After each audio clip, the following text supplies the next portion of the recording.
Hello, hello, friends. I want to make a tiniest little announcement. Two things actually.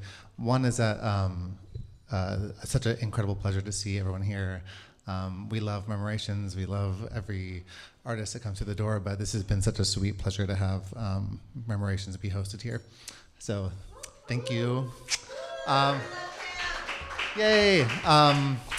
Also, we're putting a lot of energy right now into this mail art club, and it's been going super, super well. We've been working with local artists around Seattle to print their art, and this month in particular is really, really sweet. We are working with Quentin Baker, Jane Wong, oh my gosh, and Paul. This is like this beautiful, beautiful, beautiful, beautiful, beautiful triptych that we made here. And so any donation to support our new arts and cultural space down the street, we mail you art. So this is also one from Kelly Bjork. It's so sweet.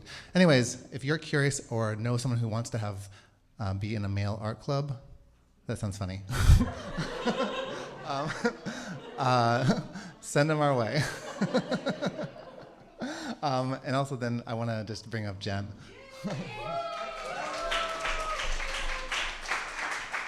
Thank you, Timothy. And thank you so much to Cam for hosting. That's where you are if you haven't been here before. You're at Common Area Maintenance.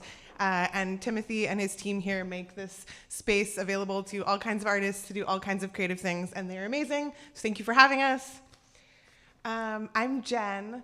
I get to be the youth programs director at Seattle Arts and Lectures, which is a super sweet gig. And I am your host tonight. Thank you. I am not Garfield Hilson, who is our beloved Murmurations best host of all time, and I cannot pretend to be, so I won't be, but thank you for being here, and I'll do my best to host us with the love and warmth that he usually brings into the room. Murmurations is our reading series at Seattle Arts and Lectures that celebrates the creative work of our WITS writers. Our WITS writers bring their creative talents into classrooms all year long through our Writers in the Schools program. We are at 36 public schools this year and 2 children's hospital departments, and this is the 30th year anniversary of WITS. Yay! It's a really rad program, and the WITS writers are really the heart of the program. They are the people in there working directly with students and in partnership with classroom teachers to cultivate the next generation of storytellers and to instill in every child that they have a story that is worth telling. So tonight we are here to celebrate them for their own creative work. And we have we have 6 folks who are going to read tonight. And we're going to kick things off with Monique Franklin. But before we do, I'm going to share a little bit about Monique, read a brief bio. We asked every WITS writer a question, which was a friendship-driven question. How do you make friends so that you will know in case you want to be their friend? Or you want to see if they're trying to be your friend. But before we do, it has been requested, because some people are nervous, that we just take a minute and we take a breath together. So I'm going to count to 3, and then we can take a big inhale and exhale together. 1, 2, 3.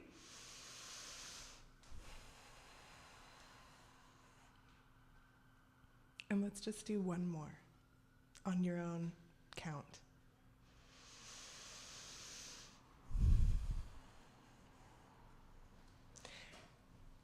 Some people get centered by breath, and some people get centered by being kind of wiggly or So let's take one more beat to just kind of vocally or through your body or any way that works for you that doesn't harm another person.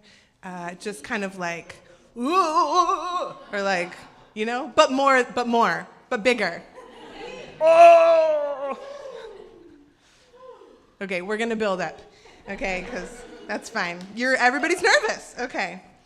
All right. We're going to kick things off with Monique Franklin. Monique is a legend. She is a multidisciplinary artist, scientist, healer, and arts educator, best known for her performance poetry. She has been referred to as the unofficial poet laureate of South Seattle. Yeah. The Billie Holiday of spoken word, and the verbal manifestation of Nina Simone's soul. As a performer, you can find her poetry commingling with the ancestors, musicians, vocalists, and dancers. The way she makes a friend is she says hello, and she creates an opportunity for conversation. When she talks to somebody, she listens, she cares, and she shares. She spends time and invites them out for tea, poetry, or live music. Please join me in welcoming Monique.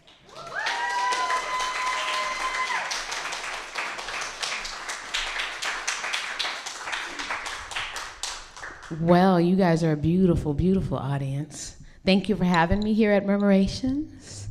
This is my first time, so I'm excited. I'm from Seattle, Washington, born and raised, and so this first piece is usually how I bless a space I've never been in. I am a mother, and my daughter is turning 21 in April. This is a piece I wrote about her when she was about 2 years old. My daughter has the most beautiful eyes. She has the prettiest chocolate brown eyes I have ever seen, and when I see her eyes, I want to eat them all up, and when I eat them all up, I say, delicioso. Those dark chocolate centers see through to the center of my soul and just take my love straight from the source. In those eyes burns fire enough to burn this whole place down, so the earth can be reseeded, growing the greenest lush ever imagined in her eyes. In her eyes, there are questions, and they question you, and they question me, and it hurts to see that her questions are already questioning she. Sometimes I see pain in my daughter's eyes. But in my daughter's eyes is a fierce agent equipped with intelligence and reason, sonic hearing devices that make me wish I didn't talk so loud sometimes. With a memory to argue reality down to the seconds and creativity to trick the truth, she definitely has her mother's eyes in her eyes.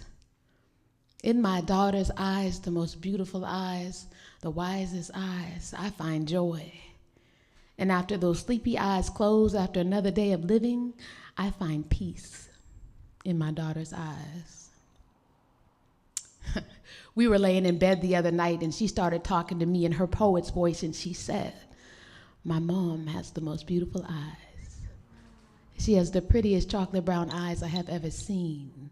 And when I see her eyes, I want to eat them all up. And when I eat them all up, I say, delicioso.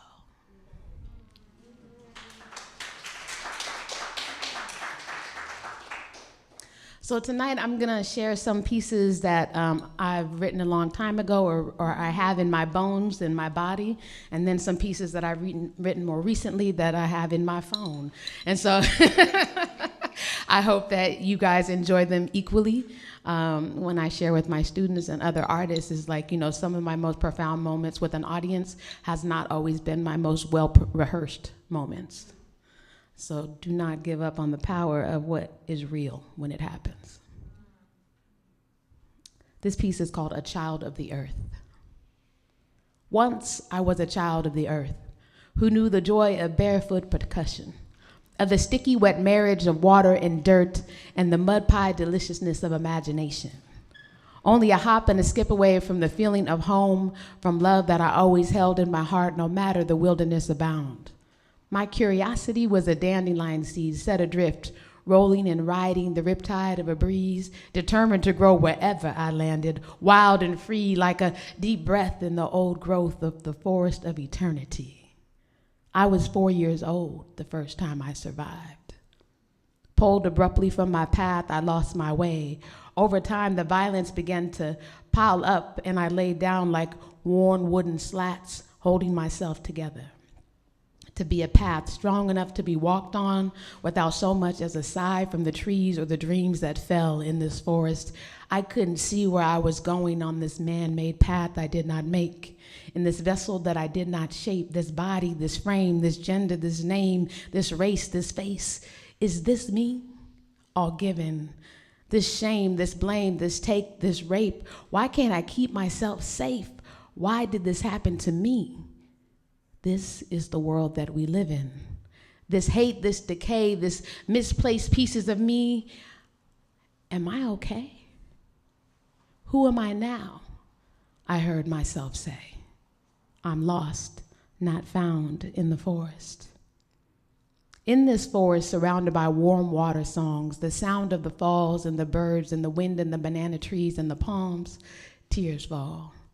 I sit, eyes closed, and feel the embrace of the ancestors whose bones are the minerals that flow down my face and over stones, healing my soul, healing until my spirit is a new day ready to unfold. I am a vessel that I have come to know, a moving soul, letting go of being black, being a woman in an oppressive world, a force of nature dancing forward, grooving to the tune of my own existence. This is a story about self-love, playing peekaboo with my purpose and hide and seek with my creativity until I found me again. This is a reunion. I am a creator, channeling the beauty of bark, sitting in my love, power, and purpose, elevated by the kindness of my community, adorned in the beauty of my grit and the scars of the climb.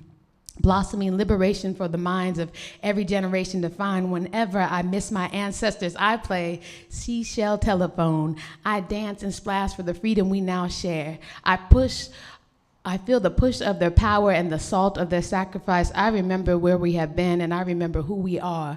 And only a hop and a skip away from the feeling of home, from love that I've always held in my heart. And now I speak fluent fir and pine. Cedar and I spend all kinds of time, and I savor the sweet susurrations of their secret lives beneath the surface. I listen to the trees whispering that the sun is worth hanging arms wide and head back for. I seek to succeed, to shine, to be seen, to radiate, to rise like the trees in this forest, for I am a child of the earth.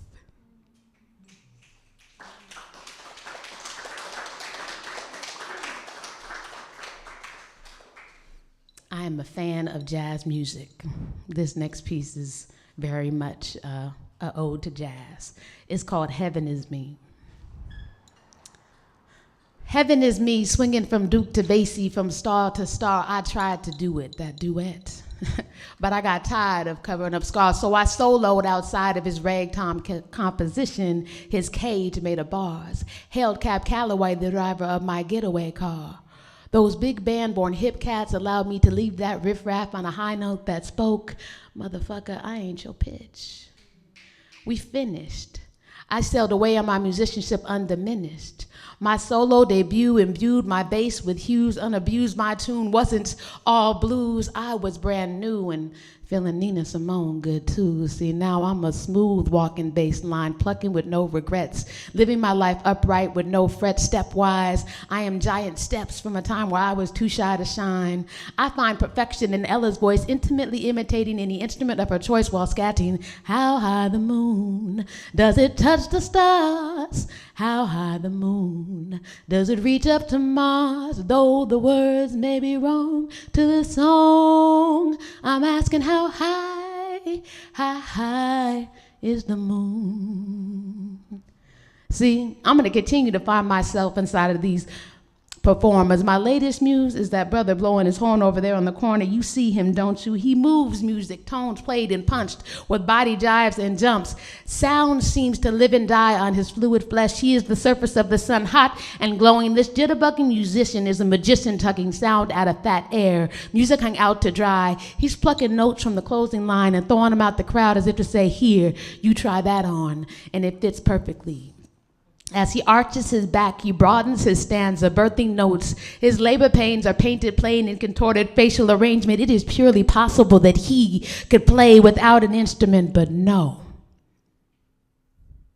He is the instrument played from the inside out.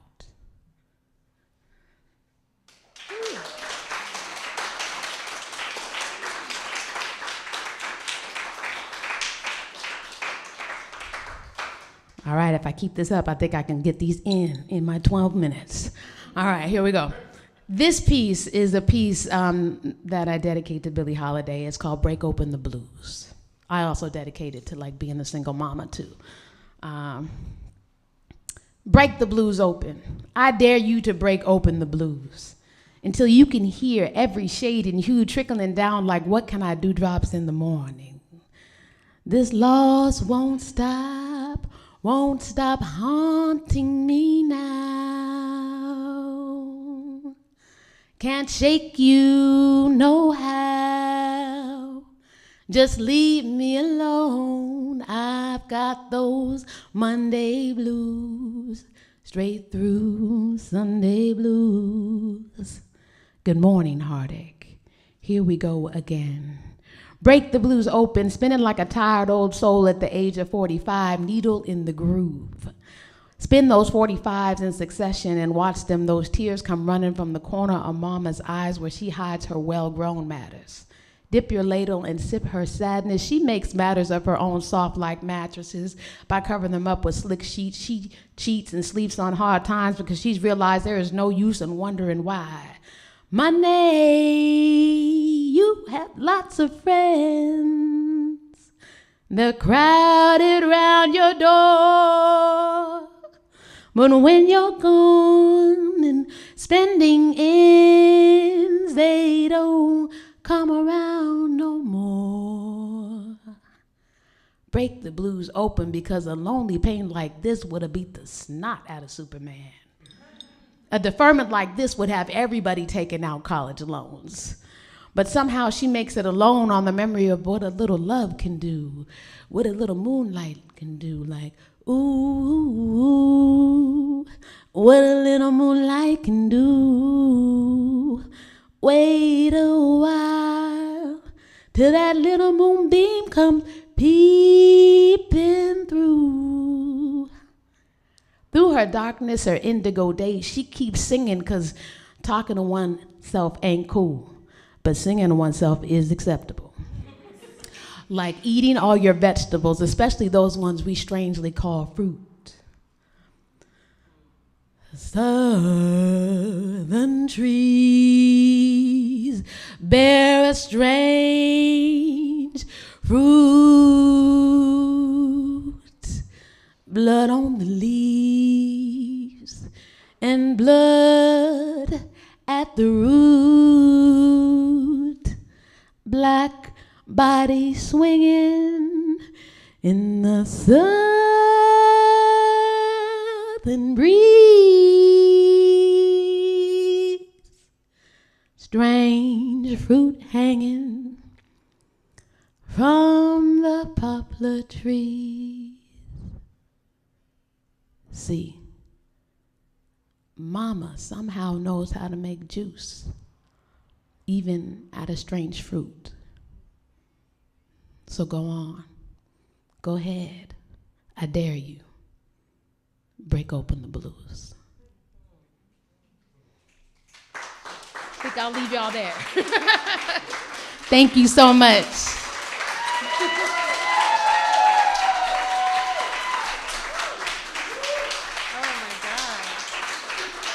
The unofficial poet laureate of South Seattle.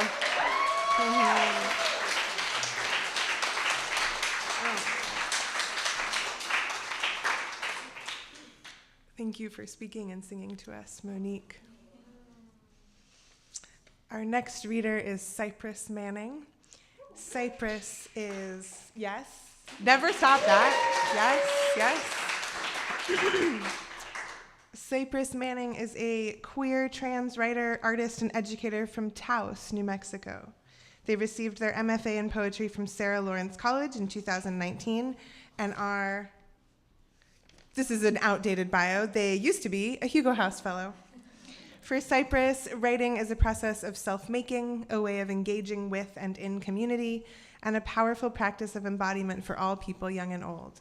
They are in a two-person cribbage league with their mom, and they live in Seattle with their partner. And Cypress was nervous about the friend question and shared that they make friends slowly, they converse with people, and sometimes they go for walks and share book recommendations. So if that sounds like the start of a friendship to you, I encourage you to talk to Cypress.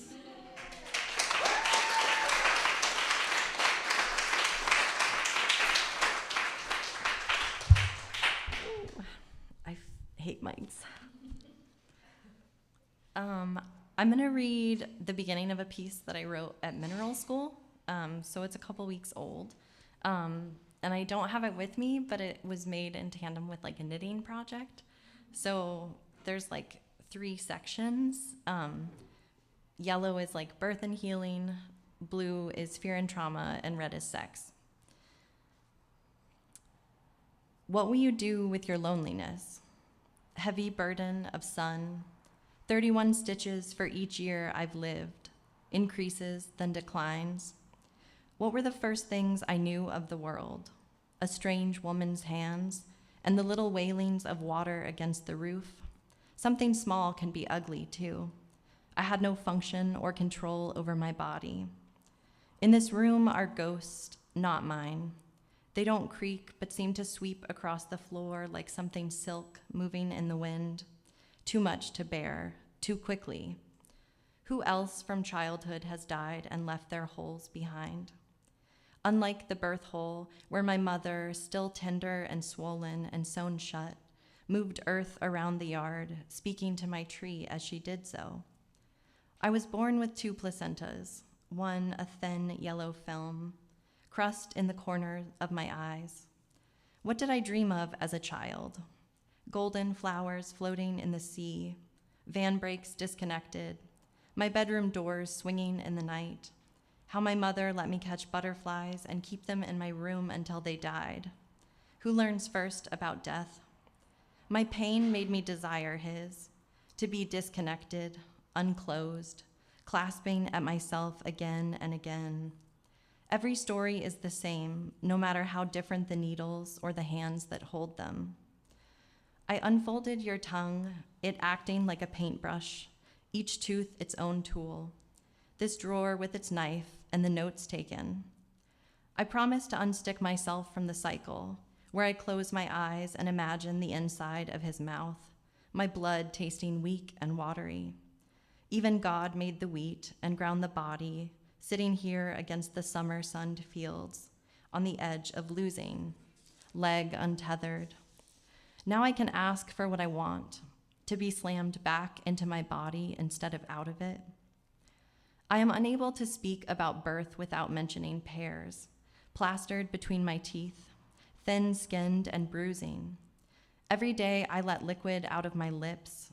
His body makes me drool and suck. Mouth a tool like any other necessity. Everything slick all the time. Sewn up, suction cupped to ear. What does the moan sound like through the wall of my mouth? Pleased to be led to believe a number of things. That I was cared for, that I was careful, that I had cultivated my muscles, moving in circles, then syncopated beats, frothing a little at the give. This twitch, a rope twisting in on itself. Exhaustion dampens my mind like a cloth soaked in warm water.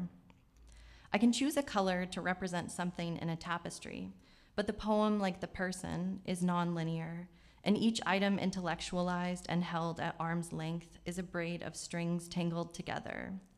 If yellow is birth, then it is also sex and memory, recalling other people's pleasure as a sort of cathartic triumph, to worship my hands every time they refrain from doing damage. I mean, from mimicking what was done to me. What are you going to do with your loneliness? Hang it on the wall, quilted colors collecting, his teeth, fingers thick as something. Make it into time.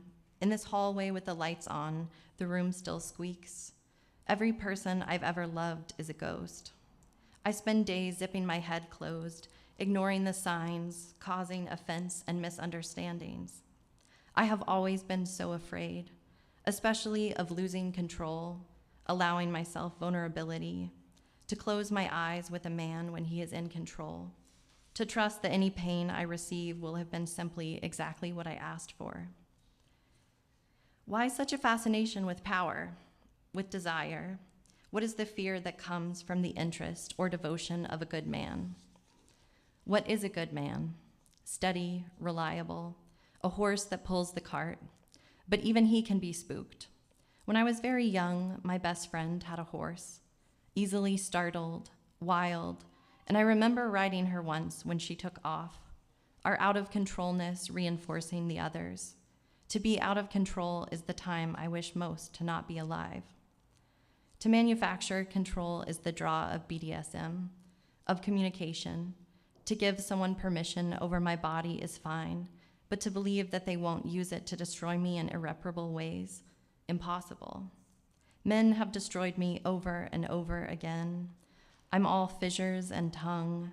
I love to touch other people everywhere they want, but I seldom get naked, except when I can feel myself disappearing, becoming silk on the line, a living ghost. I am quiet when I come, and quieter still walking through the rooms of my body. I appreciate every door that others offer me during sex. I trace the edges of light with my tongue. What trauma are we born with?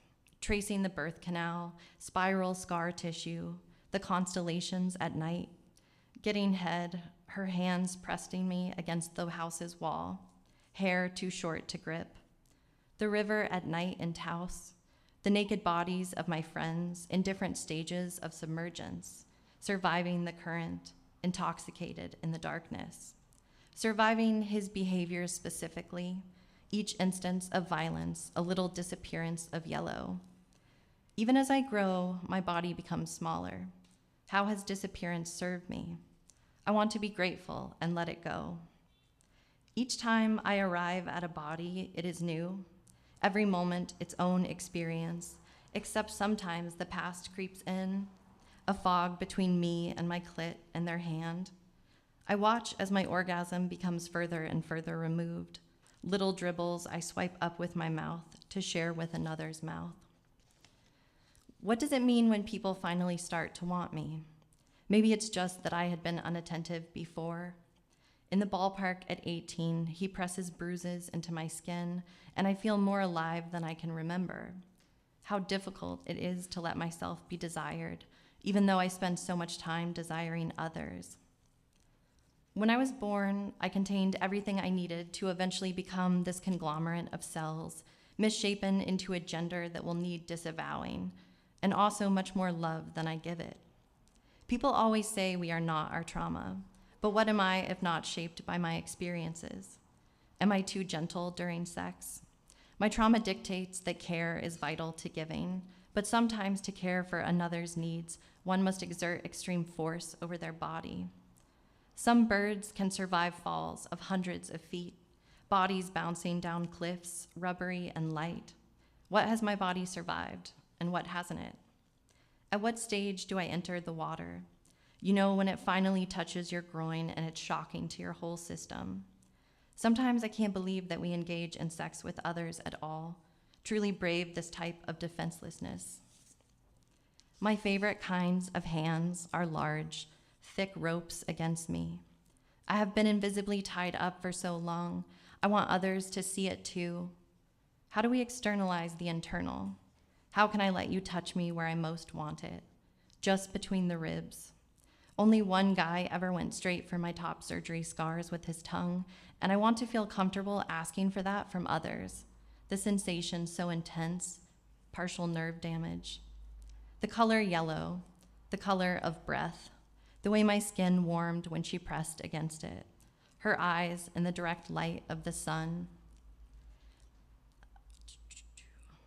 I wish it had been different between us. The first time she gave me head, lightning was exploding around the house, purple electric storm, and her tongue nearly unbearable. Thanks.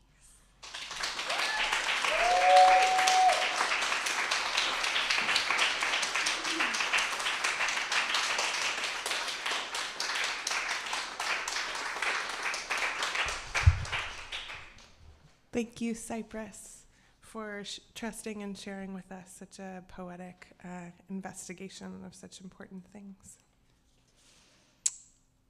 Our next reader is Rasheena Fountain. like drinking fountain. Rashena's work is multidimensional. She grew up playing Southern gospel and blues on lead guitar in church. You can catch her spitting a verse on an experimental beat. She has produced and performed under her hip-hop alias. You might find her riffing over a slow Mississippi Delta blues bass line. For 2 decades, she has sought to transcend colonial boundaries through a turntable and a mixer as a DJ with drum and bass, UK grime, and two-step, hip-hop, dancehall, and house music as her transports. As a PhD student, she focuses on blues, music, mood, and logic as a way to reorient notions of environmental imagination and advocacy. Through that work, she hopes to connect with her ancestral ways of knowing, to help welcome communities traditionally left out of the mainstream environmental advocacy, and to fight myths about Black people and the environment. Fountain earned a BA in creative writing from the University of Illinois at Urbana-Champaign and an MEd in urban environmental education from Antioch University, Seattle, in partnership with Islandwood. She has a MFA in creative writing from the University of Washington, where she is currently a PhD student in English literature and culture, and her first book, Starfish Blues, a memoir, will be released this spring by Chin Music Press. Please welcome Rasheena.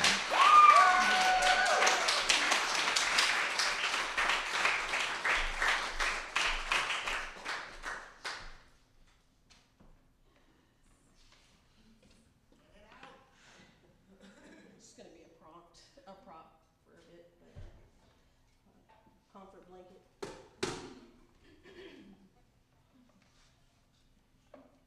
Chords.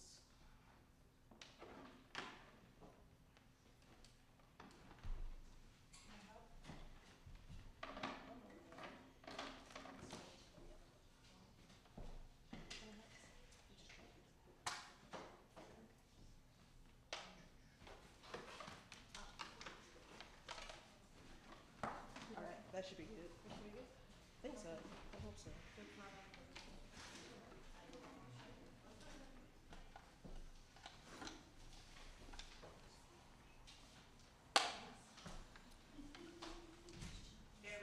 Say hello to my little friend.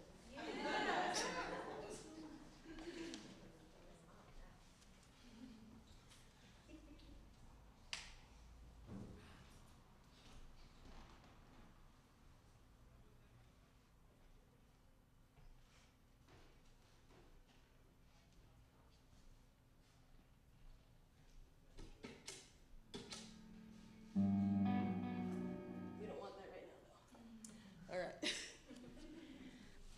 So, hello everyone. I'm excited to be sharing some work with you.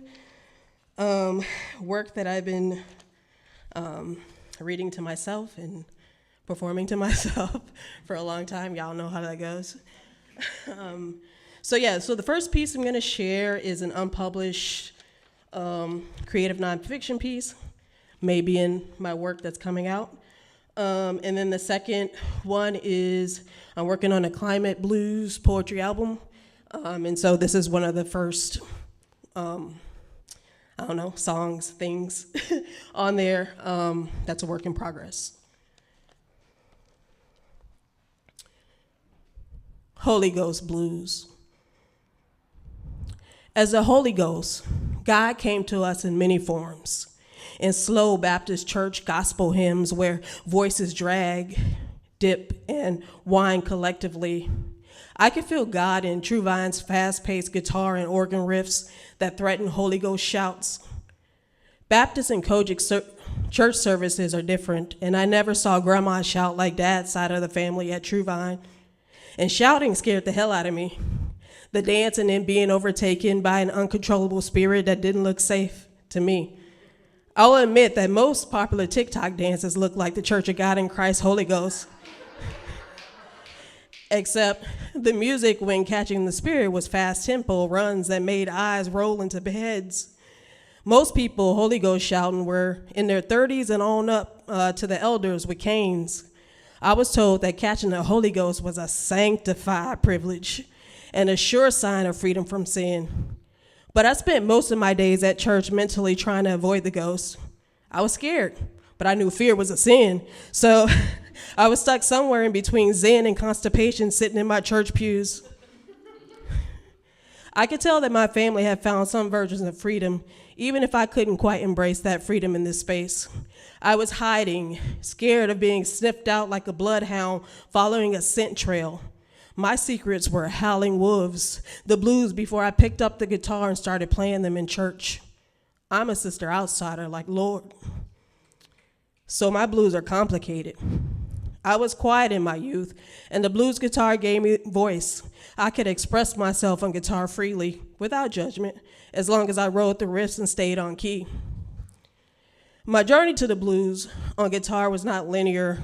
In elementary school, I started leaning on music as an escape and way to speak through the silence.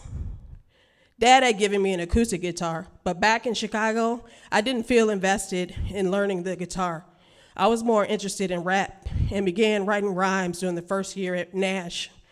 I called myself MC Sheen and used Ma's tape recorder to record myself rapping over beats from a Casio keyboard. I didn't know anyone around me doing this, but the pull to music started early for me. It would grab at me in my dreams. I dream in songs at times. I had the urge to write music. I would walk to the corner store with my ear pressed to the tape recorder, listening to my creations. MC Sheen, coming real mean, was a hook to my first song, and it repeated over a 3-note bass line and simple drums. Once as I walked, Fatima, one of the top drug dealers in the neighborhood, and a family friend, grabbed the tape from me out of my hands. She listened. "Okay, I see you," she said, smiling and listening to it. I wrote songs for friends and forced them to form a girl group and do one talent show, which we bombed. My love affair with music continued, however.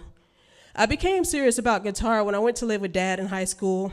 He had a tan electric acoustic Takamine that I would sneak and play. I couldn't help it. Dad encouraged me to play and told me to listen to his vinyl records to learn how to play on key by ear as he could. I also got guitar lessons briefly, though I mostly taught myself to play through tablature, a Buddy Guy Blues guitar book, and listening to Albert King. When Dad took me to a mall to buy my first CD at 14, I picked out Albert King. He asked, "Why would you buy that out of all the music?" "I can hear that other stuff on the radio," I replied. Dad played in church. I also listened to Dad play, which influenced how I began to see the guitar. He played mostly jazz and gospel, but blues bit me early. Blues made me feel something. It felt like playing gospel, but more wild.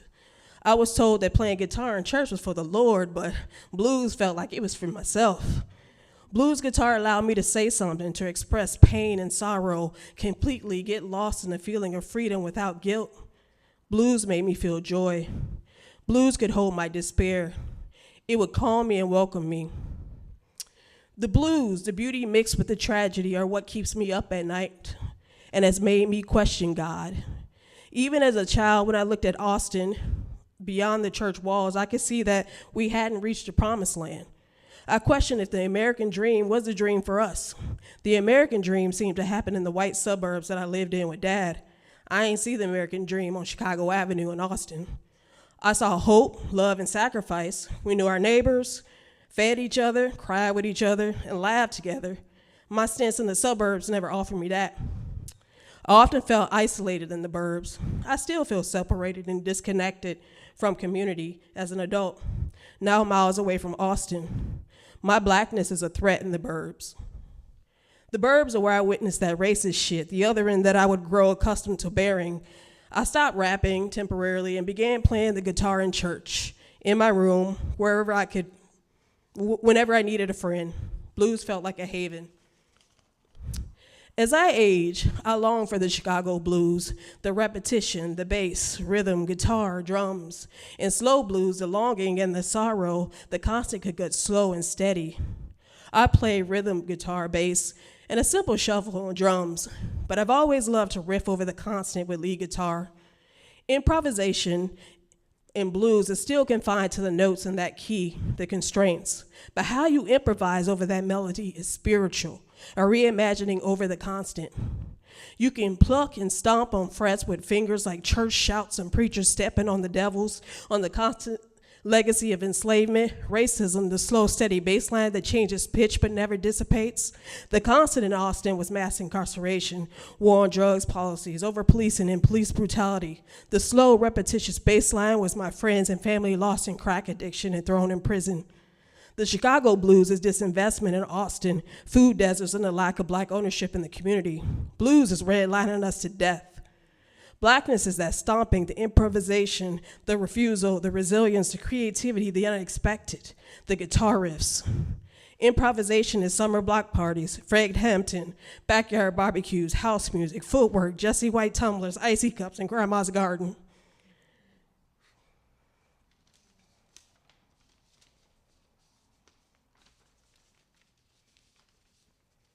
If you want to clap, you can.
sorry, yeah.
Sorry, I'm not sure.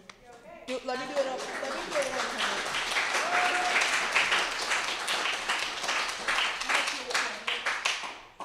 I switched it over. Okay.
I'm just gonna give up on this, I guess.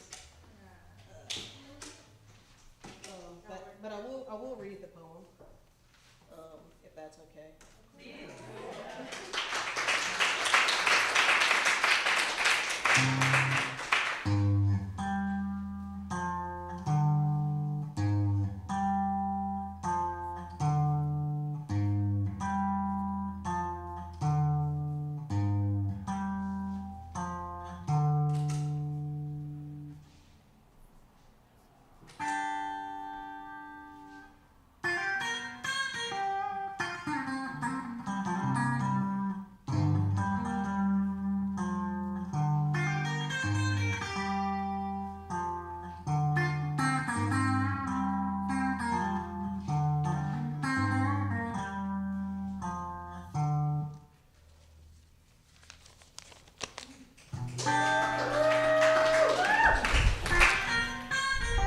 Before a string breaks. Langston Hughes told me about rivers. The waters flow, the movement, carrying tunes, ripples, strumming rocks, dissonant diminuendos, improvised melodies, carrying hope, but they can't take us home. The Mississippi erodes, that river, the original Great Migration, traveling through the grooves. Maybe it whispered, like the well, it heard our blues. And I've been trying to hear hers too. The levees rerouted the good news, severed, ruptured, a chain reaction built from greed, the capital seed. Now Delta goes down today, nothing, homes and lives washed away. I can relate, interconnected, retrofitted, cyclical, consequential colonial blues. Border crossing, we hear it in the concrete blues. Mississippi, Anacostia, Chicago, Duwamish, River Vibe known blues. Do you hear them? See them? The water flows, splashes, the push against, the velocity, the will to never stop moving, the ability to change direction. Can we? Will we? Or are we just moving sediments, waning in the ripples, sitting ducks, One catastrophe away, a tipping point requiem, a nightmare deferred, the blue note before a string breaks. Langston Hughes told me about rivers. Hyde Erdrich too. Thanks, y'all. Sorry, I have severe anxiety, and that kind of got to me tonight, so.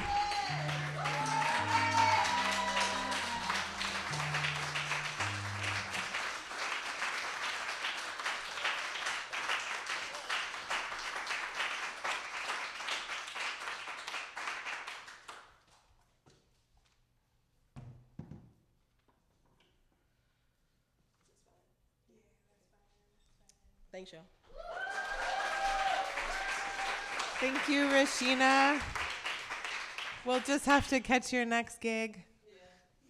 I'm glad that you found the blues and the blues found you. And I hope that I would like to dream in a song, so I hope that that happens to me. And I forgot to read how Rasheena makes friends. So I'm going to tell you that before we move on to Vivian. Rasheena said, I tend to find friendships with fellow artists, and I make that connection through showing love to their art. I try to start a friendship by attending their shows and through having jam sessions or other collaborations to build connection. I think musical jam sessions are my favorite way to build friendships. I have intense social anxiety, and I'm an introvert. I like the comfort of speaking through a frequency other than small talk, which terrifies me. Amen.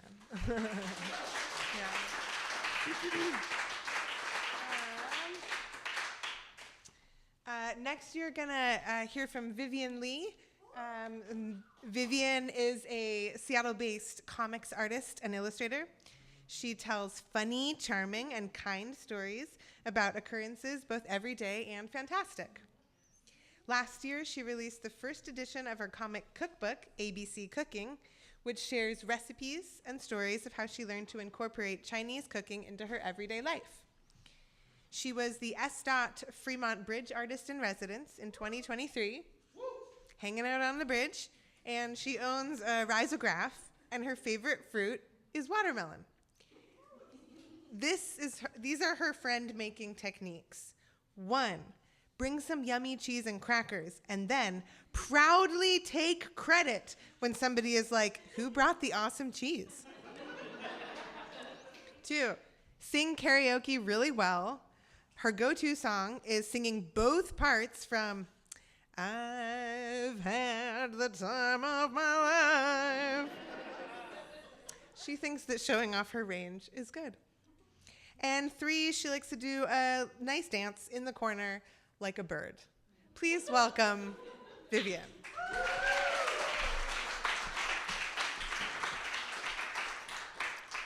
Hi, everybody. I didn't know we were being genuine for the friend-making question. So I was being silly, and my honest answer for we were told to supply 3 methods, and my 3 techniques are all food-related. And so I thought everybody was gonna do food, so I didn't. But to be honest with you, I would make food, I would buy snacks. We got to eat, I'd be like, let me buy that for you. So that's me. So hi, everybody. I'm Vivian. I'm a comic artist and illustrator.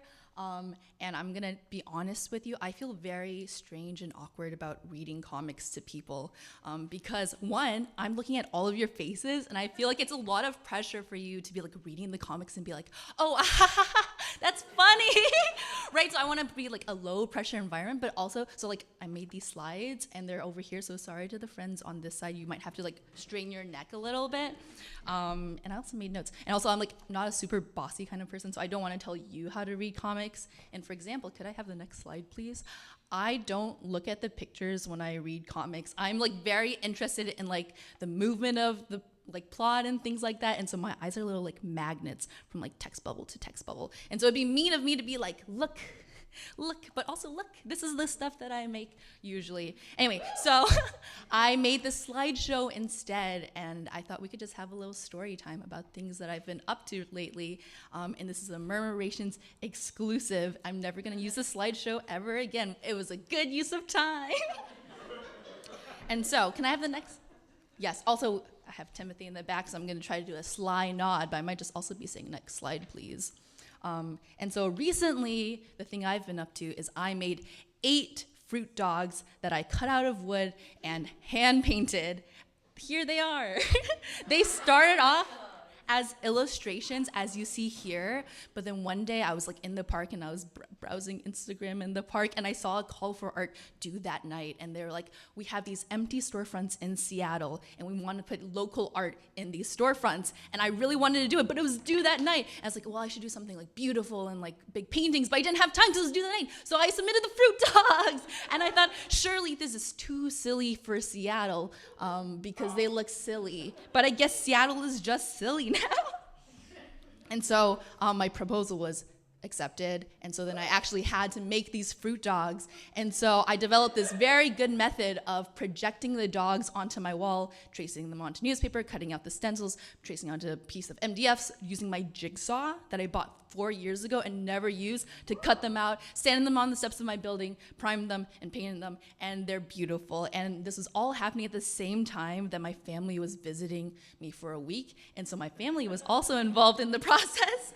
I gave my mom the job of like, so the fruit dogs are like bounding out of a picnic scene. My story, well, my mom's like, oh, you know, they're like dancing at the picnic, they're having a good time. And I'm like, no, they're escaping the picnic from being eaten.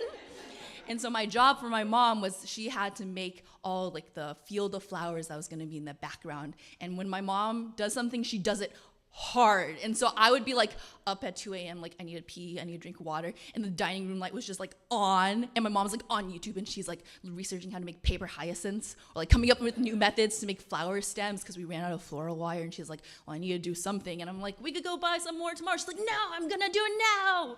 And so I tell her to go to sleep, and she would, and she's like, I'm having a good time. And then when she went back to Illinois, she slept for 4 days straight.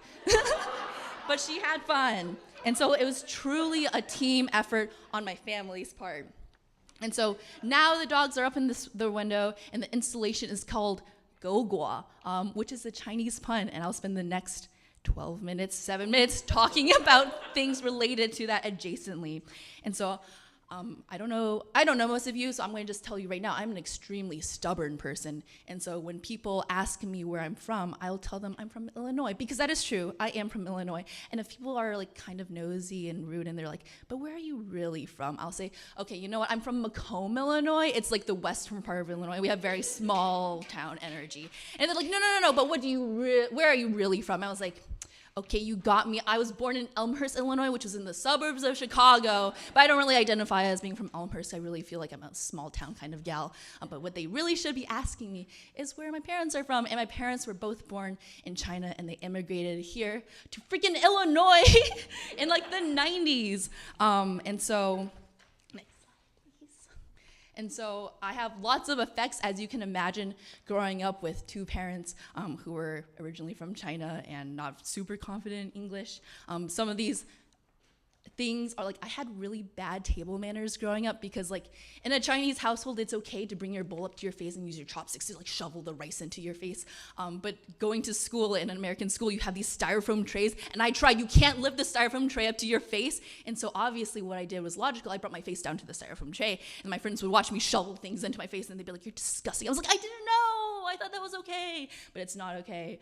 And growing up in a small town, people were very religious. And so I also grew up lying about my religion. One time my band director asked me if I was religious, and I said yes. And then he asked further questions. He's like, what kind of religious are you? And I lied, and I said Catholic, which is the harder C one to emulate. I shouldn't have said Catholic. And I think about it still. I think he knew I was lying.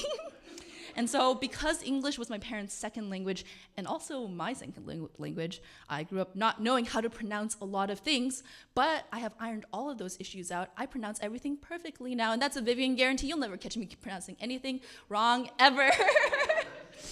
And so, for example, up until the 3rd grade, I pronounced the word the as duh. Not because I couldn't say the, because I didn't know that we were supposed to be saying the. And so when somebody told me, I was like, okay, I can do that, easy peasy. And so as an adult, I try to be very careful to not get it wrong.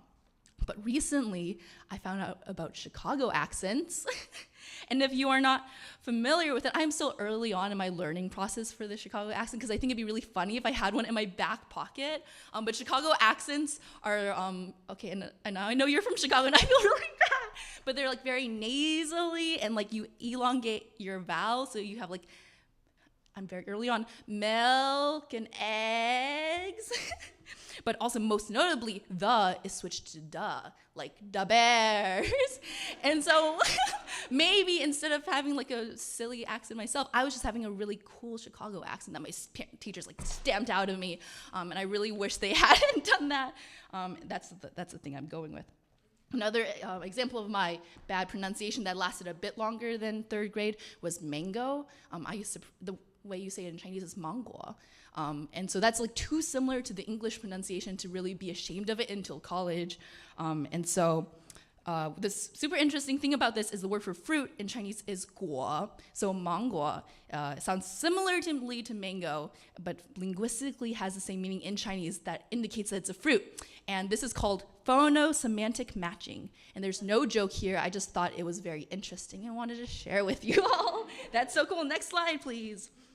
Also, just like very unrelated, I have, I think, a vague distrust in history that I wasn't super aware of. I just feel like I felt everything I learned in social science class as like with an asterisk nearby, and I don't know where the asterisk leads to, but it's definitely something, and it's like filed in my brain in the same place as like Tamora Pierce books, and both of those things have like an equal amount of probably happening in time.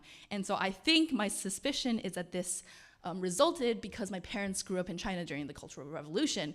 And so things that I learned about the 50s and 60s being like shiny rectangle cars or like triangle dresses or like Pleasantville energy did not match up with my parents' recounting of what it was like growing up for them, like learning English on the radio because they had no television, not having a fridge so they stored their produce outside, or having all their photos in black and white because they didn't have a camera and they'd have to go to like a studio and a photographer and take like really fancy family portraits. And my mom was like, yeah, but when I was born we were like super poor, so we have no pictures of me as a baby, but my aunt, who's older than her, had pictures.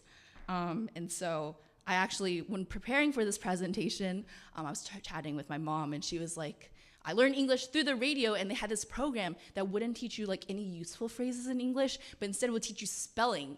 And so my grandma really wanted my mom to learn English, and so my mom had this long, thin sheet of paper, and on one side had a bunch of Chinese words, and the other side had English words. And my grandma didn't know English, but she did know 26 letters, and so she'd quiz my mom on how to spell things properly. And that's how they ended up here in the States.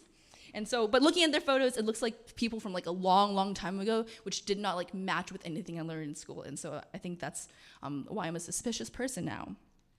And a rare secret Vivian fact is that my first language was actually Chinese, which you can never tell by the way I speak. And so I'd play with my best friend next door, and we'd both talk, but not understanding anything that the other person was saying. We just talk like tangentially towards each other.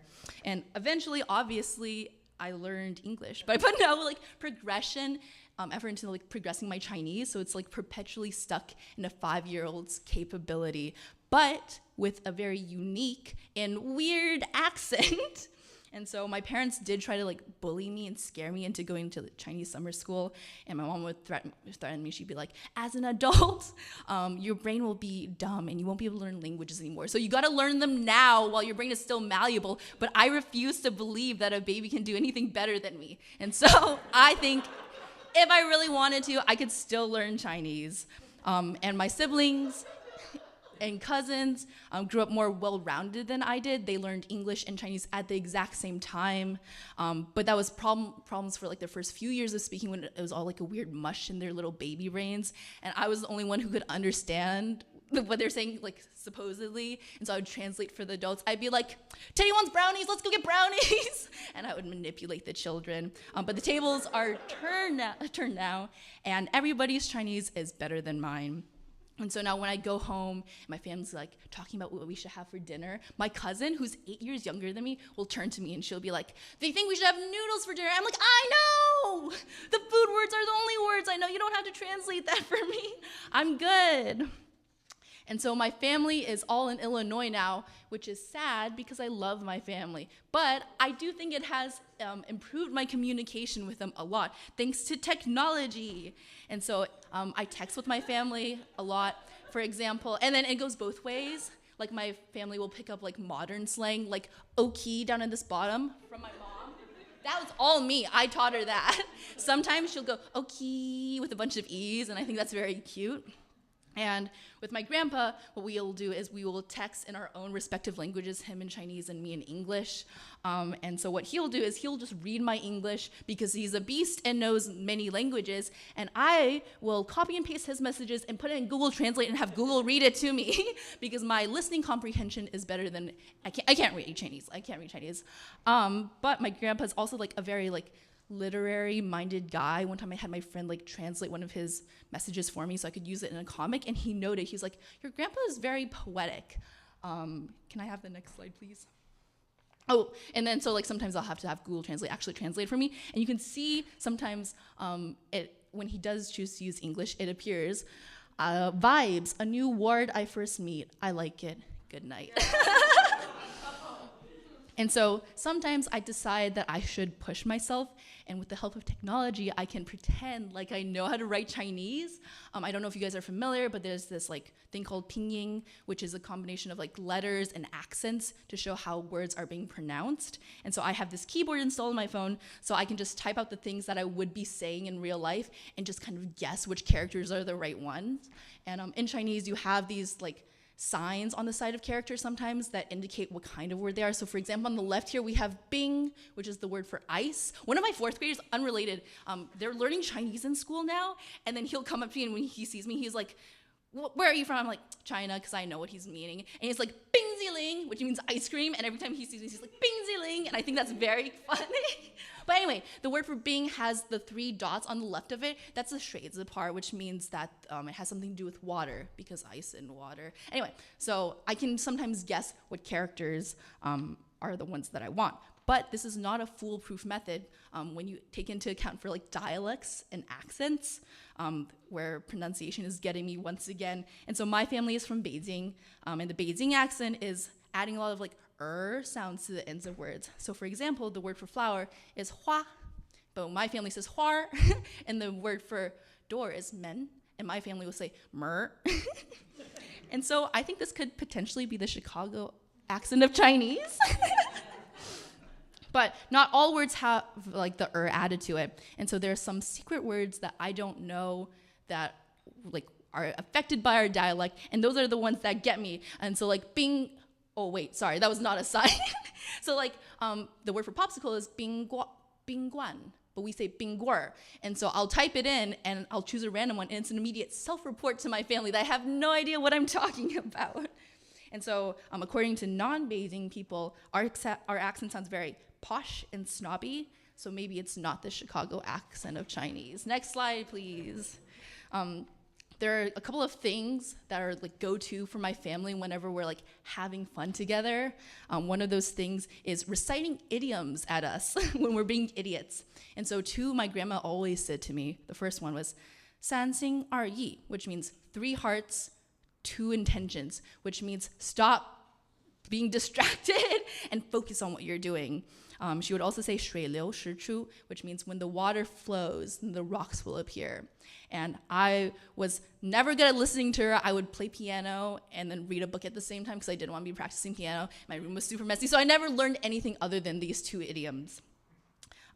But my grandma was also trying to teach us life lessons. Sorry, this is not related until a long time ago. I did not plan these slides very well. So my grandma was also trying to teach us life lessons. And so my family, for Christmas, instead of giving us presents, my grandparents would give us red envelopes filled with cash. My parents would rewrap the things we already had and told us to appreciate the things we had more. But my grandma one year decided to make these envelopes by hand. And so she made this large envelope, this medium envelope, and this small one. And she presented them to me. And she was like, but wait, let me tell you a story before you choose which one you want, because I was the oldest and I could go first. And I don't super remember what that story was, but it had something to do with like a rabbit or a bear and like a basket full of eggs, and like one of the baskets was large. But the moral of the story was you can't judge the value of a thing based on the container, the size of the container. And so after telling me this story, she was like, do you want the large envelope, the medium envelope, or the small envelope? And I knew that she wanted me to choose the small one. So I chose the medium one because I didn't want her to punk me and be like, psych, I told you the story so you'd have the least amount of money, and it had the medium amount of money. So I wasn't a very good listener. Another thing my family would often do was play Sorry, which is like the board game where you like go around the thing with the dice, which was good for kids because it's a game based entirely on luck. My dad would like to play Blockus with us, which is a game entirely based on skill, and he would demolish us as children every time. Very bad. But more annoying than the Blockus and the idioms, my family would always pose math riddles. Fun. So anytime we'd be like waiting in line in Disneyland or like going on a long road trip or like peeing next to each other in the bathroom stalls, they'd come up with like some way to make us learn math or try to, and it never worked. For example, one time my dad tried to make me calculate the length of a hypotenuse and the ratio of the two other sides of a square when I didn't know the Pythagorean theorem. I was like 8. And so I feel like that was the first time my dad ever thought that I was an idiot. Next one, please. Another classic math problem for us is the horse problem. And so the concept is there's 100 horses and there's 100 bricks.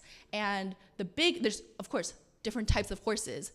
Big, small, and baby horses. And each type of horse can carry a different load of brick. Of course, this is also an engineering problem. And so the problem would be like, how many big horses are there? How many small horses are there? And how many baby horses are there? And so he like so annoying. Like every time I'd be like just enjoying my day at the zoo, eating a popsicle, my dad would be coming up to me. He'd be like, 100匹马100块瓦大买杯沙200杯了. I'm like, shut up! Let me just have fun. I'm trying to enjoy my life. But sometimes my aunt from China would visit. Like I remember one time in like 2009, she came to visit, and I have seen her like 3 times in my life total, because like she's in China, and because I don't speak great Chinese, we'd have a lot of awkward silence, which she would fill with 100匹马100块瓦, and that's how I knew we were a family. They have the same puzzle. My dad would like try to sympathize with me. He's like, as a child, my dad also asked me this question. I had no idea. I was like, why do you have to tell it to me then? And then he said, well, I figured it out one day on the toilet while pooping, because dads be pooping. He's always on the toilet. Of course, now I'm an adult, and I know that you can solve for the hypotenuse of a triangle using algebra. You don't need to know the Pythagorean theorem. And you'd think that I could solve the stupid horse problem, but I can't. I spent a good amount of time last night so I could be like, I've matured as a person. I know how many horses there are, but I don't. I have no idea. And so I won't know until I like cut out 100 pieces of paper for the 100 horses. I'll be like, okay. And they have little angry horse faces, and then I'll tell my dad. But nobody tell my parents I try to do this right now because they'll be so ashamed of me. And so another big part of Chinese culture, we're bringing it back to the dogs soon, is puns. And that's because so many words sound similar to each other, and sometimes the only way you can differentiate them was with tone or just like context sometimes. And so lots of food traditions are rooted in puns. For example, at Chinese New Year, you can eat fish because the word for fish sounds like the word for plenty, which is yu. Or you can eat a nian gao because the word nian means sticky or year, and gao means cake or high, and it's like a sticky cake. And so your life will reach new heights this year. And so as a child, I made up my own Chinese joke, which is based around melons. The word for watermelon is xigua, wintermelon is donggua, and pumpkin is nangua. And so these are almost all of the 4 cardinal directions. The only one you're missing is bei, like Beijing. So I'm looking for a beigua, a north melon. Or you can think of each of these melons as representing seasons. So of course, summer, winter, and fall. And so you could also find a spring melon. So if anybody knows of any melon technology happening, let me know. Oh my gosh, Timothy, you're so good at this. I'm sorry for doubting you before. So my Chinese joke is very convoluted and bad. It takes a lot of explanation to understand. But recently on Instagram, I saw this, which is the fruit dogs, and it's so good. It's like fresh new Chinese humor just dropped, and so the word for fruit in Chinese is guo, like mango, and you'll combine the like descriptive verb in front of it along with the word guo. So like pingguo is apple, and mango, yeah. And anyway, the word for dog in Chinese is go.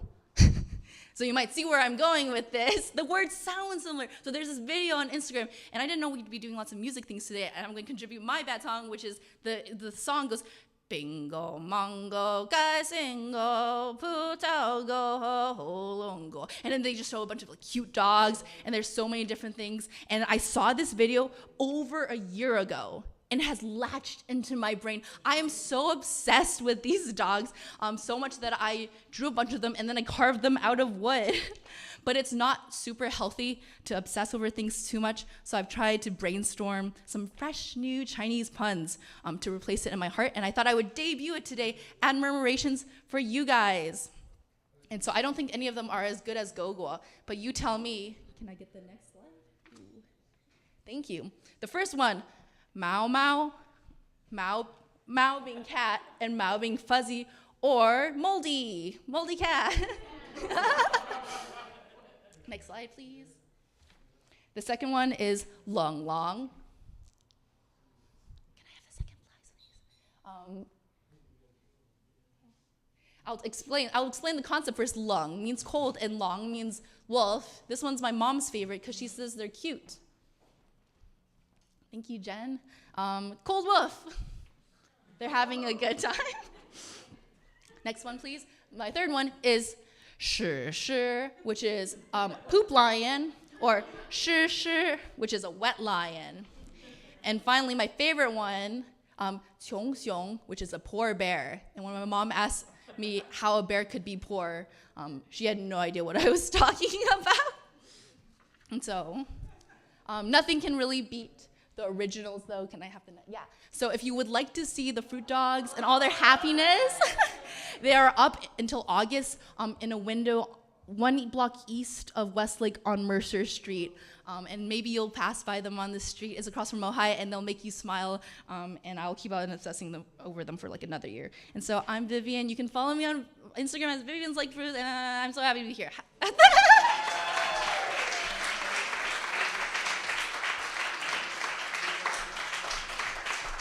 Vivian! You're so silly and suspicious. Vivian, that was magical. Thank you for taking us like to a lot of places. And I would love to see the fruit dogs. Next, we're going to hear from Clara Olivo. Whoop, whoop! And Clara is an Afro-Salvi poet, award-winning author and abolitionist. Their words have been featured in anthologies, zines, and open mics across the land. Their debut book, The Whisper, the Storm, and the Light in Between, which I believe they have copies of here today, earned the Juan Felipe Herrera Award for Best Bilingual Poetry Collection by the International Latino Book Awards last year. Clara lives in a quiet home on unceded Duwamish land with their partner, dog, and an ever-growing number of plants. You can follow Clara on Instagram and become a part of their journey, and you can talk to Clara afterwards about how to purchase their book. This was Clara's answer to the friend question. I don't really know how to make friends, as I'm hella introverted and lack adequate/neurotypical social skills to initiate a friendship. So far, what I've noticed works for me is 1, looking for the other awkward and uncomfortable people in the room and maybe making eye contact, but not really because eek. And then 2, realizing that I'm the only one because they're all at home recharging from spending time with extroverts all day. So then I, 3, end up back in the comfort of my cozy, quiet home, sign on to Instagram and see all the reposts and start following people who share and embody the same values and memes as I do. I think I've made about 2 friends that way. Please welcome Clara.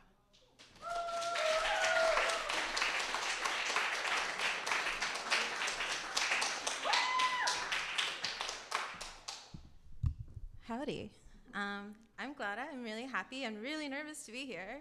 And deep breath, because I'm going to share some really sad girl shit, honestly. And I'm excited and nervous to share it because it is a new piece of work, and it's very different from what I typically write in that it's not exactly poetry. It's more of my, rendition of a lyrical essay / nonfiction creative writing. But there's some poetry in there woven in, and maybe y'all can tell the difference. And I wrote this while I was at mineral school, too. So big thank you to Sal for that opportunity, for sending me and a few other of the awesome witch writers to just be our authentic creative selves out in nature. It was so amazing. I cried every single day, y'all. Every single day. It was amazing. And y'all are going to know why after I finish reading this to you guys. And if you want to cry, too, please do, because I might cry up here. And if you see me pause to breathe, you're also welcome to take deep breaths with me, because, like I said, this is some sad girl shit, and it gets hard. And the title for this is Generation Next, an Infinite Longing for a Boundless Future. It worked in our favor not to be seen. The privileges of blending in. Perhaps we may one day thrive, no longer needing to hide the truth of our divine. One of the privileges of being an elder is witnessing the passage of time and noticing things you never thought possible. In my almost 40 years of life on this earth, I've grown to notice the patterns and behaviors that make this world go round. How soon after the darkest of days, the branches on the tree outside my window begins to bud, a delicate sign that spring will soon come. When after hours of rain and cloud-filled mornings, the birds finally forage and sing, their way of showing it's safe to emerge once more. I notice and I listen, trying to make sense of the constant chaos emerging from Mother Earth's sacredness, the story written across her spinning landscape. History has a way of repeating itself, and Earth has a way of remembering, as we humans also do. Waking up to the devastating news of another young spirit violently torn away from this earth, I can't help but ache at the disturbing reality that for Native people is our post-apocalyptic present. The permissive attitudes that force us out of safety, out of homes, and out of living. I sit with racing questions, wondering why our authenticity and ancestral reverence poses a threat to settler colonialism and its descendants. Why do they fear our blessed power? Our children forcibly taken, migrant camps to boarding schools, lost to hate in a perpetual cycle of ignorance that seems to never cease. My mind spins, my heart breaks, my neck cracks as I quickly turn to release the pressure building.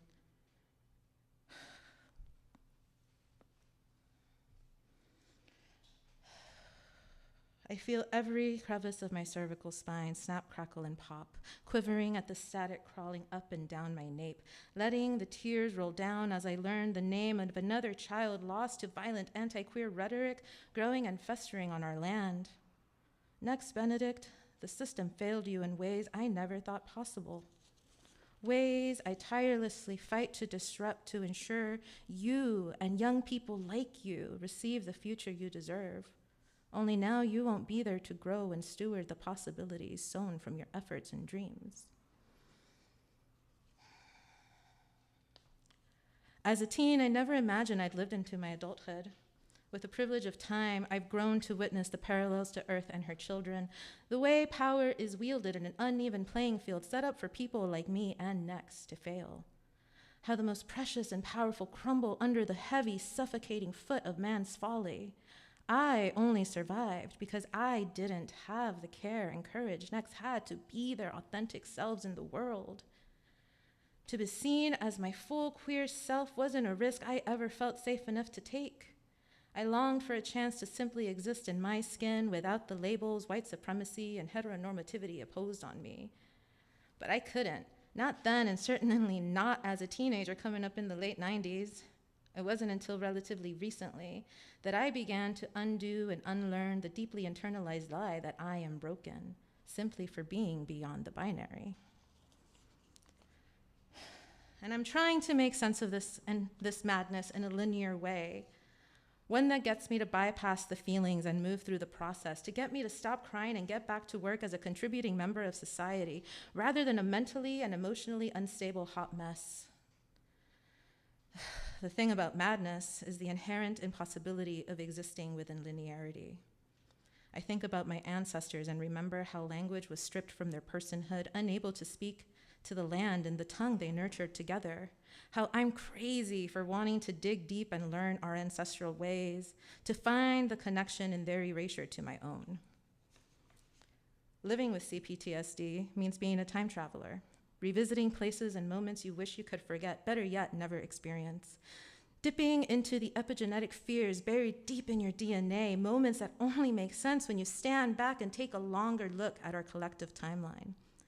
And like clockwork, sometimes without warning, I'm taken back to the recently unearthed fears of my younger self. The darkest and most frightening parts of my life shroud me in racing rumination and swallow me whole. I'm not here anymore. I'm in high school, 16 and afraid of being seen, ditching school and watching the Twin Towers fall from a small TV screen. 13 and at church, stumbling on my lies, remembering what happened to Brandon in Boys Don't Cry, listening, always listening to how much hate spews out from those around, even those who love me most. A clock can be broken and still be right twice a day. The other thing about madness is the labels and perceptions attached to existing beyond the linear, the crazy, the queer, the neurodivergent, the other and other and other, unfit to move the machine of the world in the direction white supremacy and capitalism dictates. Working in the nonprofit sector, I learned very quickly and very late that if one piece of the machine is broken, the entire mechanism falls apart. To keep it going, we must continuously replace the broken pieces with those who can sustain the momentum of exploitation. But I don't see the world in the way my oppressors or employers do, nor do I see it as something separate from me entirely, let alone a machine. I see her as mother to life and all that I know, the sum of all my parts and the essence of life, sacred and sovereign despite the borders and claims to her name, feeling the rupture and crying for repair as her children battle for liberation and reclamation of their wholeness.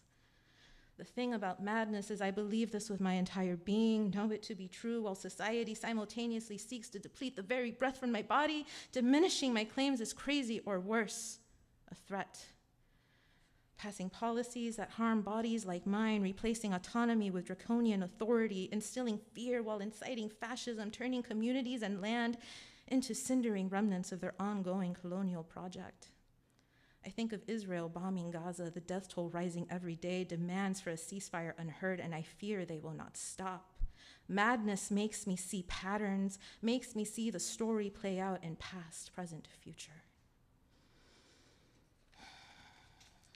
I remember Loti, I remember Matthew, I remember Brandon, I remember the inflection of disgust in marimache maricon. I remember blow dryers burning my crown, pulling hair long and straight like cornstalk and arrows. My mother never braided my hair. I had to learn on my own that pareces India wasn't an insult, but a warning to never show them who you really are. It's impossible to move through these words and ignore the feelings of despair that arise from experiencing my reality. The collective experience of historical trauma can no longer be contained in the repressed silence of assimilation and the privilege of safety. Noticing Black, brown, queer, indigenous, and trans bodies fall, precious people who are born into this pernicious cycle of abuse bred by white supremacy and fear of the naturally sacred. Learning name after name, story upon story of what could have been and what will never be. I can't unsee the damage being done. The patterns of behaviors repeated over 500 years of destruction. The sound of drive-bys and gunshots echo in my memory as images of warplanes and drones scroll past my feed. Helicopters roar and the rain of bombs begin to fall, and I don't know if it's in my memory or motherland or madness that everything falls apart when I witness the carnage unfold. It takes continuous reframing and excruciating work to find the silver lining breaking through the clouds of gun smoke. So much dust and ash darkening my worldview, I ball my fists into my eyes to clean the grit tearing away at the soft white membrane of sight. It hurts to look and see the truth, but it's impossible to turn away from it. To deny witnessing and acknowledging the harm humanity perpetuates denies the humanity in me. So I refuse to turn away and allow myself the discomfort of feeling grief with all of my being. I cry, I wail, and I howl into the moonlight, hoping for the same dreams of my own childhood to come true for this next generation of young, queer children. I give myself permission to feel the weight of the loss, the souls of countless across time and space, here and now, in real time, and one not so long ago. I hold myself through the tears and find space to release the anger through deep breaths and following the traces of clouds passing over me. I slow my racing heartbeat by counting bird songs outside my window, focusing on their gentle calls and not the booming breath of Boeing planes overhead. Mother has a way of speaking to her children, and if we pause to listen, lean in even slightly, we'll notice she too weeps and grieves in her own solemn way. I listen as each raindrop falls and weeps another name for fallen spirits. Together we soothe our wounds by connecting the dots across time and remembering once not too long ago, our bond was as firm as solid ground. Unbroken and softened by the love and care we pour into the soil, strengthened by a millennia of stewards who came before me, who continue to blossom and grow into the very spirit of resistance our ancestors planted so long ago. We grow, we wilt, we evolve and adapt, becoming stronger and more audacious in our character, more authentic and ourselves in each iteration of being. I once dreamt of freedom and it felt like no fear. Next was free in ways I will never be, and so I honor them in the ways I never thought possible. Daring to be my full, authentic, queer, mad, Afro-Indigenous self. Daring to be seen in ways I could never have imagined because fear held me back for so long. But losing you, I'm not afraid anymore. Not afraid to be seen or held in the complexity of my truth. May we move through this loss with the fearlessness and audacity to stand in our authenticity. May we continue to resist the continuous call of assimilation and stand on the shoulders of our ancestors, young and old. May we continue to fight for the boundless future next and the younger generation deserve. Ashe, Payush, and thank you.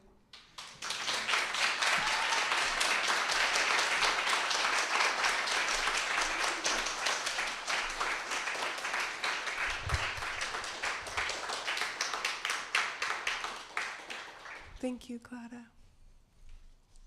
And our final reader tonight is Meredith Arena. Woo! Closing it out.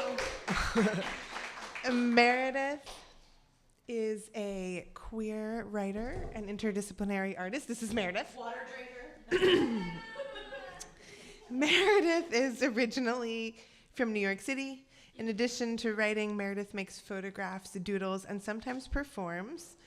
Her work explores place, home, belonging, ritual, and friendship. Her writing can be found in various journals, The Shore, Longleaf Review, Blood Orange Review, Poetry Northwest. In 2023, she was a finalist for the 2 Sylvia's Chapbook Prize, and she was the 2021 Aaron Donovan Fellow in Poetry at the Mineral School in Washington. She holds an MFA in creative writing and a certificate in teaching of creative writing from Antioch University, Los Angeles.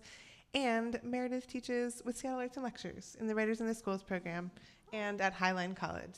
And here comes Meredith.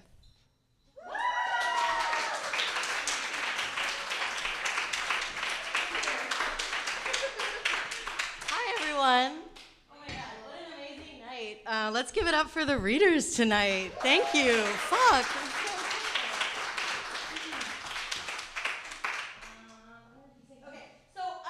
am not like a visual artist in the way Vivian is. You blew my mind in terms of what slides, the way that you did your presentation today, and the like, what everyone's bringing. I'm just like feeling so full. I've never gone last at a reading.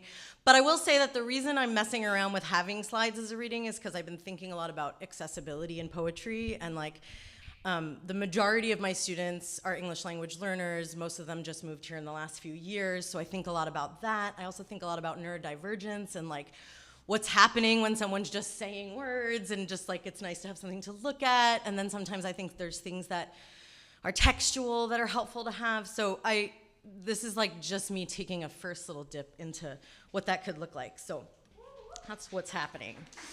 And I've already realized that the problem is that then you want to change the order of your poems, which I always do. So Timothy was nice enough to just say, like, we're going to roll with it. And I'm going to be like, swish. I'm trying to do this thing. Here we go. It's the meditation timer. This is called Kinging, and I don't know if anybody is familiar with the song New York, New York. There's lots of versions of it. I grew up with these two versions, Liza Minnelli and Frank Sinatra, and so this is about like the differences in those, and the sort of rivalry. And then also a lot of my work is about growing up in Staten Island and sort of longing for what was across the water, which was Manhattan. So kinging. In middle school, my best friend had a stomach ache, and it didn't go to school for a year. So many girls in Staten Island had similar aches. To cure mine, I went to school in Manhattan. The city was regular then, cruddy. Everybody said the city and meant something else, something they heard from their uncle or saw in a movie, a fear, a longing, for me, a cure. I like to hear Liza Minnelli say King of the Hill in the song New York, New York. She sings with urgency, like maybe she herself is not sure if she's gonna get to the next note or if she will become king. Staten Island is a place here, not a metaphor for backwardness or isolation. It's a place where we pose like goddesses for each other, unironic sculptures of beautiful hair, oceans swelling over our dark brows. Sinatra's version is smooth, seemingly controlled. While Minnelli bites down and growls, the tune is ripped from her throat like cabs painting their yellow down 7th Avenue. Here, Manhattan is a place I wanted to go, not a metaphor for starting over. I grew up on the Sinatra version, and at home in the living room, how I writhed my torso back and forth to it, flung out my arms, releasing the grip on the invisible mic, how big I became, unaware of violence, body open to all those avenues. And across that body of water and bridges, all those unknown Lizas belting their big-time blues, kinging themselves, singing straight from that place, that ache in their bellies, their futures, their throats. Okay, thanks. Yeah. And I wrote this actually to a prompt. I was crashing Lopez Island residency with Cypress and Kryn. And this is this like word prompt thing that Cypress likes to do, and it came from that, but it's about language and how all these challenges that happen all the time in the classroom when you're working across languages. Bark, hair, or how to do the language with your body. Bark, I say, is the skin of a tree, rough, and also what the dog says. Texture, I say, as I extend my forearm, run my fingers along the hairless part, is how something feels to the touch. Feel, in this sense, is about touch. We also feel here. I touch my heart and say, I feel sad. I touch my arm and say, it feels soft. And then, to touch, to reach. It feels like sandpaper, or it feels like silk, and then water like silk on my skin. Lake is still is unmoving, not moving, also. Also, still is a way to describe time. The tree is standing still, also a stand of trees. I stand and say, now I am standing. I sit and say, now I am sitting. I sit and stand and stay still. I touch my hair and say, my hair feels soft. Her hair is curly. The bark of a tree is the skin of a tree, rough, red, and sometimes sloughing off incontinence scabs off my childhood knees after falling. A tree falls, is felled, is fell felt, is fell felt, is feel like fell. It's the sound of the E, I say, E.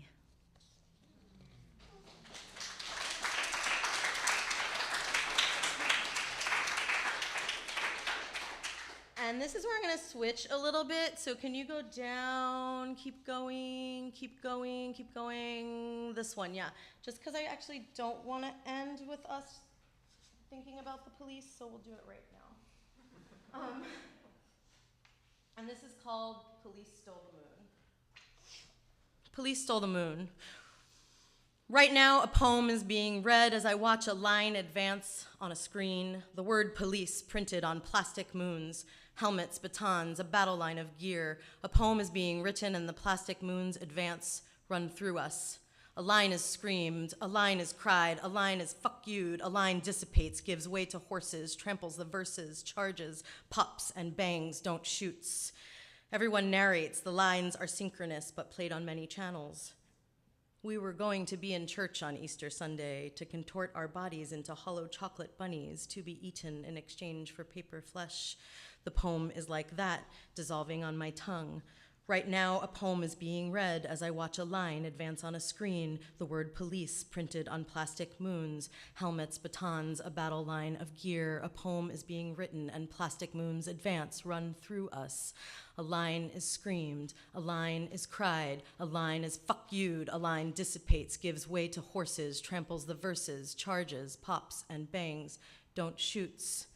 Everyone narrates. We were going to be in church on Easter Sunday. The lines are synchronous to contort our bodies, to be eaten, but played on many channels. The poem is like that, dissolving like that on my tongue.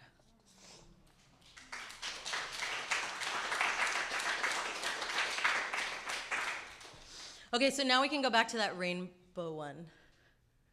Okay. Did anybody see that rainbow? Did anybody see those gulls line up on the overpass? Did anybody see that gold light in the trees? Did anybody see those buds waiting? Did anyone see the full moon rise in the pale blue sky? Did anyone see the candy swirl with the vanilla cloud smudged across? Did anyone press bare feet on that moss? Did anyone see that tap dance? Did that song get inside you? Did you dance when you were supposed to walk or catch yourself wandering in the mist?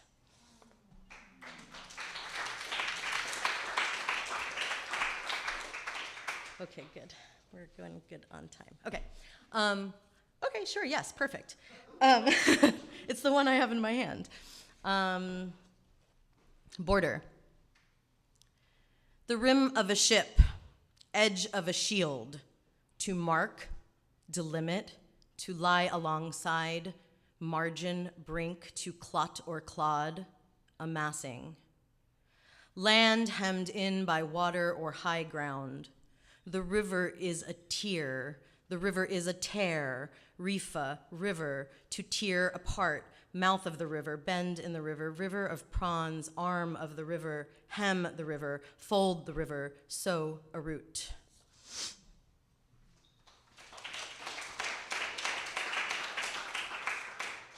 Okay, yeah, perfect. And this one was just kind of like, I think some text is helpful to see. And I wrote this when we were at Mineral. As well. Okay, good. A work of art, a lie, a wound, a symbol.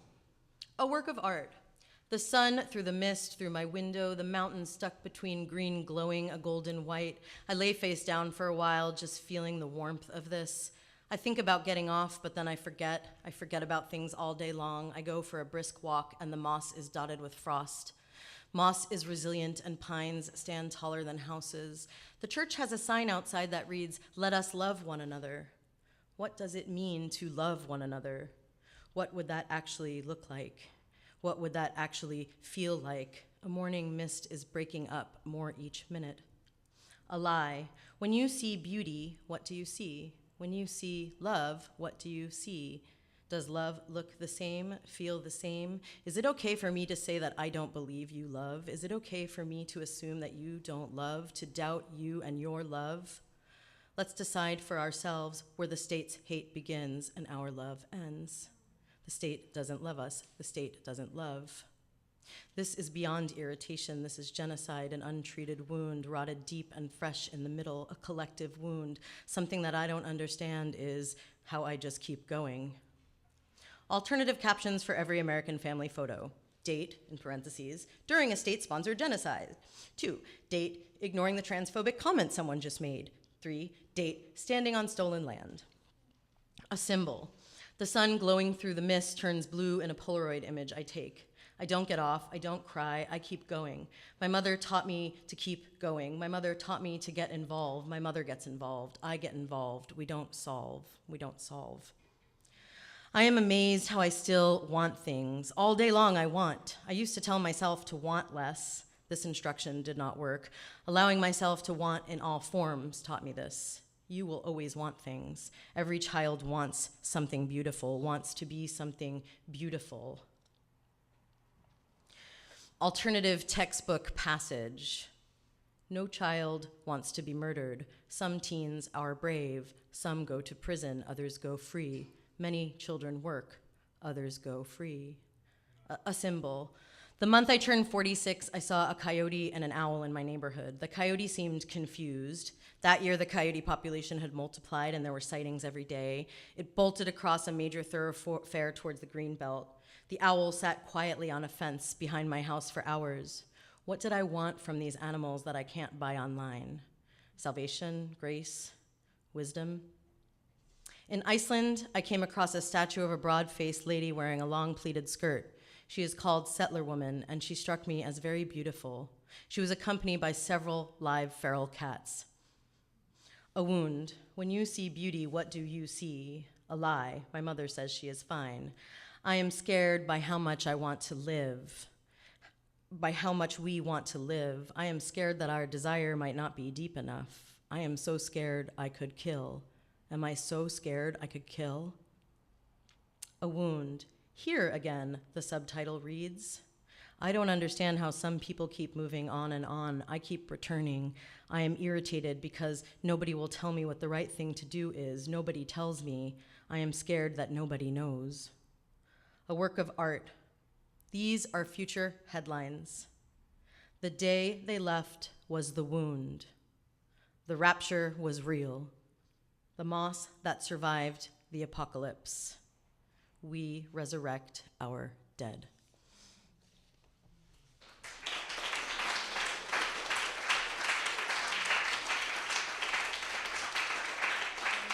One more, and you can go to the very last one. This is called Celestial Body.